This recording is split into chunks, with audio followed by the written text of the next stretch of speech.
ஐயோ, எங்க அக்கா மகன் ராதாவை போட்ல கூட்டிட்டு போய் தண்ணியில தள்ளி கொலை செஞ்சுட்டாங்க. நீ போய் அந்த பாடி சாரத்துக்கு ஏற்பாடு பண்ணு. நீங்க 2 பேரும் தூக்குப்பா.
கிருஷ்ணா,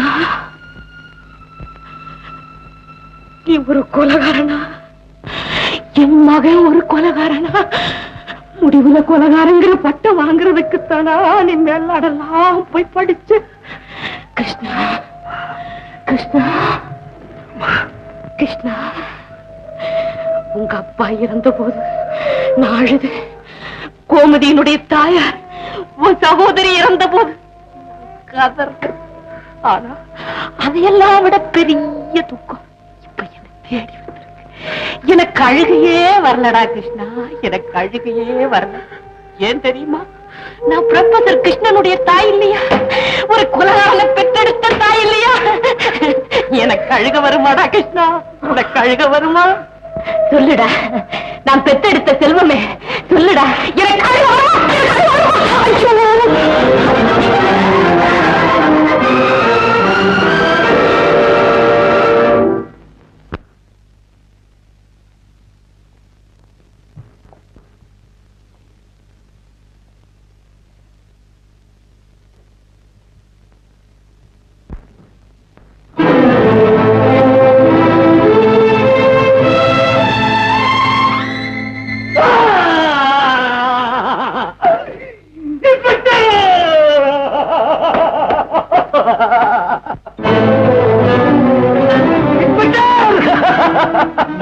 ராதாவை நான் கொல்ல வெயிட் பண்ணிட்டு எங்க அம்மாவை தான் நான் கொண்டுட்டேன். எங்க அம்மாவை தான் கொண்டுட்டேன்.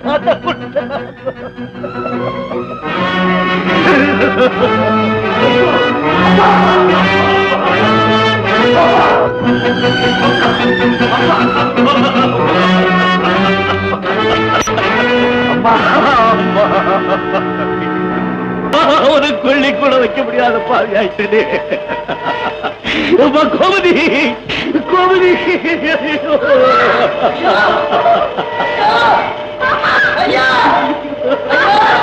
கோமதி, அம்மா என்ன பண்ணிடுமா?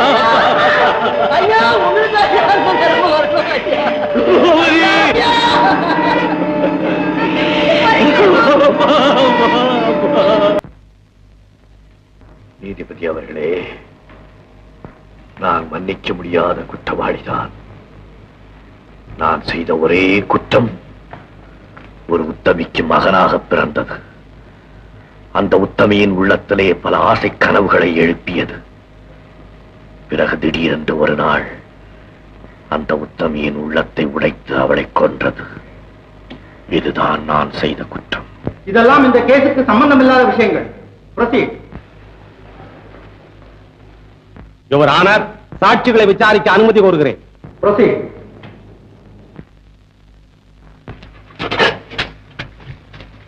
சார், ப்ரொஃபசர் கிருஷ்ணவுட்டு நாய் சார், அவரை பார்க்க வந்திருக்கு. பாவம். பக்ரிசாமி, நீங்கள் கிருஷ்ணனின் மாணவர் தானே? ஆமா கொலை நடந்த அன்று நீங்கள் ஏரிக்கரைக்கு போயிருந்தீர்களா? ஆமா, நானும் என் நண்பன் பாலுவும் சென்றிருந்தோம். அங்கு ஒரே படகில் ப்ரொஃபசர் கிருஷ்ணனும் ராதாவும் தனியாக ஏறிச் செல்வதை பார்த்தோம். அப்போது கிருஷ்ணன் நிலைமை எப்படி இருந்தது? அவர் ஏதோ தவறு செய்ய போவதைப் போல் அவசர அவசரமாக ராதாவை படகில் ஏற்றிச் செல்வதை பார்த்தோம். That's all, Your Honor. Mister Pakkirisamy, ராதாவை ப்ரொஃபசர் கிருஷ்ணன் நீரில் தள்ளி கொன்றதை உங்கள் கண்களால் நீங்கள் பார்த்தீர்களா? வந்து வந்து ஏன் தயங்குகிறீர்கள்? நீங்கள் பார்த்தீர்களா இல்லையா? படகில் இருந்தது ராதாவும் கிருஷ்ணனும். கிருஷ்ணனை தவிர ராதாவை வேறு யார் சார் கொண்டு இருக்க முடியும்? அது வேறு விஷயம். நீங்கள் உங்கள் கண்களால் பார்க்கவில்லை, அப்படித்தானே? ஆமா, நான் பார்க்கவில்லை. That's all, Your Honor. அது வரைக்கும் நீங்க ஆம்பளத்தோட இல்லாம தனியா இருக்கிறது சரியில்லம்மா. ஆண்டவனே, சத்தியத்துக்கு இப்படி ஒரு சோதனையா வரணும். Your Honor, கொலை நடந்த அன்று கிருஷ்ணன் ராதாவுக்கு எழுதிய கடிதம் இது. அது நீங்கள் எழுதிய கடிதம் தானே? ஆமா. அந்த கடிதத்தை படியுங்கள். என்ன தயக்கம்? படியுங்கள் கிருஷ்ணன்.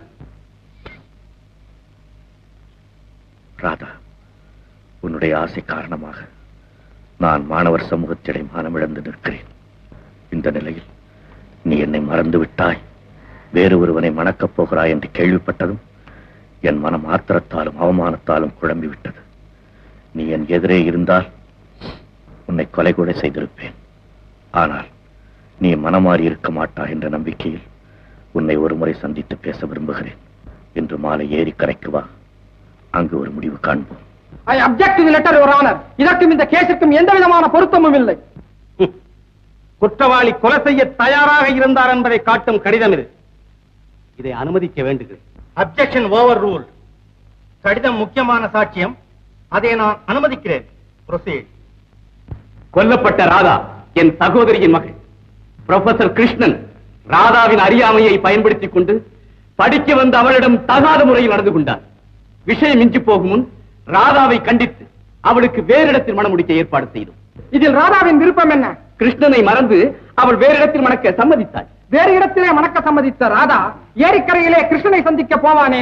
கிருஷ்ணன் கடிதம் கண்டதும் அவரை நேரில் சந்தித்து தன்னை மறக்கும்படி கூற சென்றிருக்கலாம். கரெக்ட். கடிதம் வரும்போது சுமார் மணி என்ன இருக்கு? மணி 4 இருக்கும். 4 மணி என்று திட்டவட்டமாக உமக்கு பிடித்தது. அந்த பையனிடமிருந்து கடிதத்தை வாங்கியதே நான் தானே. அப்படியானால் ராதா கடிதத்தை பார்த்திருக்க முடியாது. எதேச்சியாக அவள் ஏரிக்கரைக்கு போயிருக்க வேண்டும், அப்படித்தானே? என்ன முடிக்கிறேன்? இல்லை, ஆமாம், எதேச்சையாக. முதலில் கடிதத்தை பார்த்த பிறகு ராதா ஏரிக்கரைக்கு போனாள் என்று சொன்னீர்கள். பிறகு எதேச்சியாக போயிருக்கலாம் என்கிறீர்கள். முன்னுக்கு பின் முரணாக பேசுகிறீர்களே, எது உண்மை? இது சார், என்ன குழப்பாதீங்க சார், எனக்கு ஒண்ணுமே புரியல சார். கிருஷ்ணன் தான் ராதாவை கொண்டு இருக்கணும்.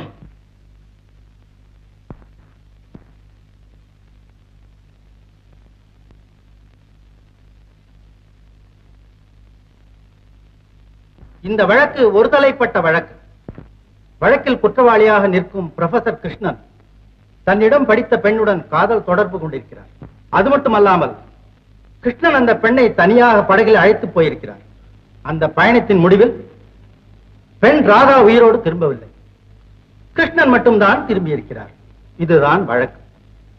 ஆனால் கிருஷ்ணன் தான் ராதாவை கொலை செய்தார் என்பதற்கு ஐ விட்னஸ், கண்கூடாக பார்த்த சாட்சி யாருமே இல்லை. கொல்லப்பட்ட பிரேதமும் கிடைக்கவில்லை. இந்த நிலையில் பல சந்தேகங்கள் எழுகின்றன. சந்தேகம் ஏற்படும் போது சந்தேகத்தின் பலன் குற்றவாளிக்கே சேர வேண்டும் என்பதுதான் சட்டம்.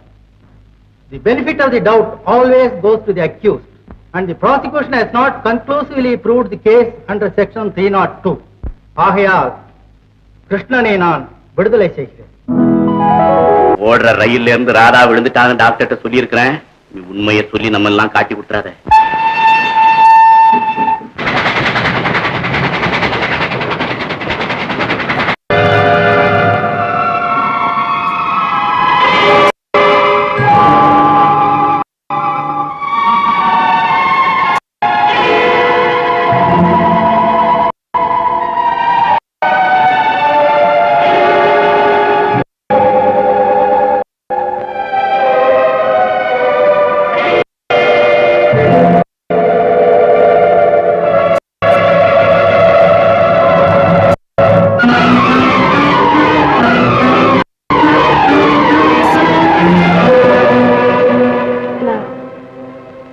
எங்கே இருக்க? நீங்க யாரு? அம்மா, நான் டாக்டர். நீங்க ரயில்ல போயிட்டு இருந்த போது தவறு விழுந்துட்டீங்க. டாக்டர்? ரயிலா? விழுந்துட்டேனா? ஆமா ராதா, ரயில்ல இருந்து விழுந்தாலும் நல்ல வேலை வைக்க விழுந்ததால ஒரு காயமும் இல்லாம தப்பிச்சுக்கிட்டோமா. என்னம்மா அப்படி முடிக்கிற? என்ன உனக்கு தெரியலையா? உன்னை பெற்ற தாயாரோட உங்க அம்மா. அம்மாவா?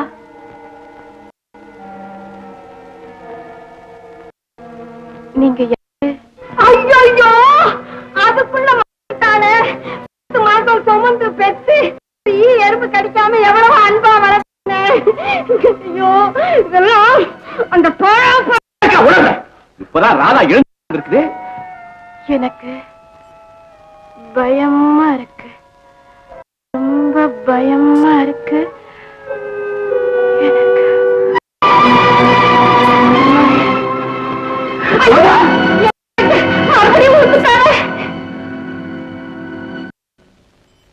ஏற்கனவே அதிர்ச்சினாலே மனம் குழம்பி போயிருக்காங்க. நீங்க எல்லாம் வந்து இப்படி தொந்தரவு கொடுத்தா. Doctor, what's your condition exactly? Mister Shankar, this is what is called amnesia. ஷாக்னால அவங்களுக்கு பழைய ஞாபகம் எல்லாம் போயிடுச்சு. இப்போ அவங்க ஒரே உடல்ல 2வது ஜென்மம் எடுத்த மாதிரி.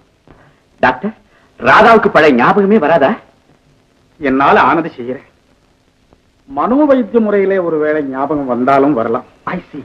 டாக்டர், எவ்வளவு செலவானாலும் பரவாயில்ல, ராதாவுக்கு சீக்கிரமா பழைய ஞாபக சக்தி வரும்படியே செய்யுங்க. அம்மா, உங்க மகளுக்கு குணமாற வரைக்கும் நீங்க எல்லாம் இங்கேயே இருக்கலாம். ஐயோ, அது எப்படிங்க நாங்க உங்க வீட்டுல இருக்க முடியும்? ராதாவுக்கும் உங்களுக்கும் கல்யாணம் ஆயிருந்தாலும் பரவாயில்லை, ஊர் உலகம் என்ன சொல்லும்? ஆமா, முதல்ல ராதாவுக்கு பழைய நினைவு வரட்டும், அதுக்கப்புறம் கல்யாணத்தை பத்தி பேசுவோம். Please carry on doctor. வாங்க போறேன்.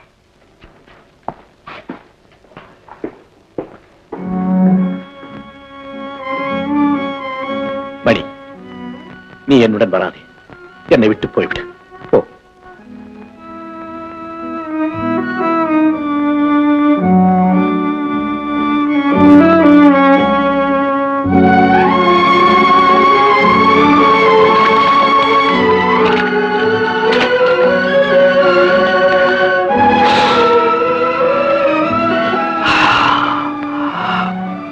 உடலிலே பசி என்ற நெருப்பு,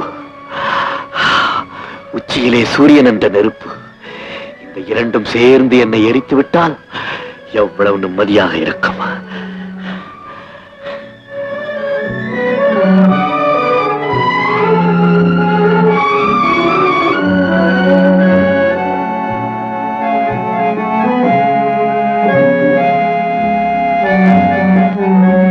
நீ பட்டினியோடு எனக்கு உணவு கொண்டு வந்திருக்கிறாய். நான் பசியே தெரியாத இடத்துக்கு போக போகிறேன். நீ சாப்பிடு மணி.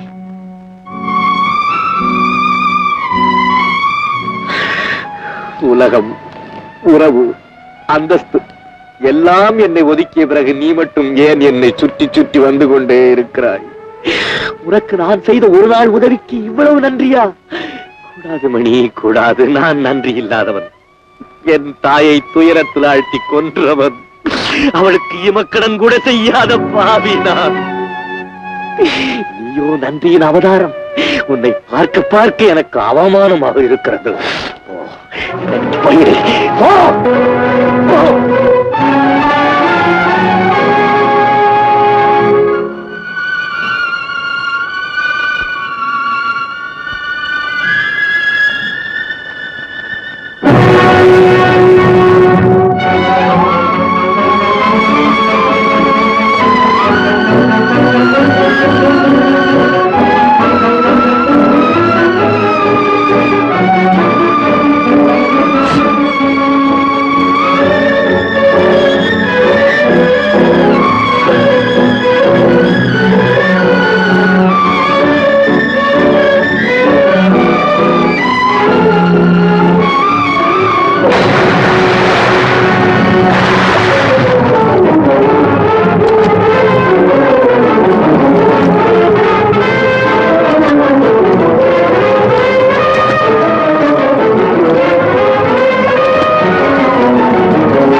நான் வாழ வேண்டும் என்பதற்காக நீ உன் உயிரை கொடுத்தாயா?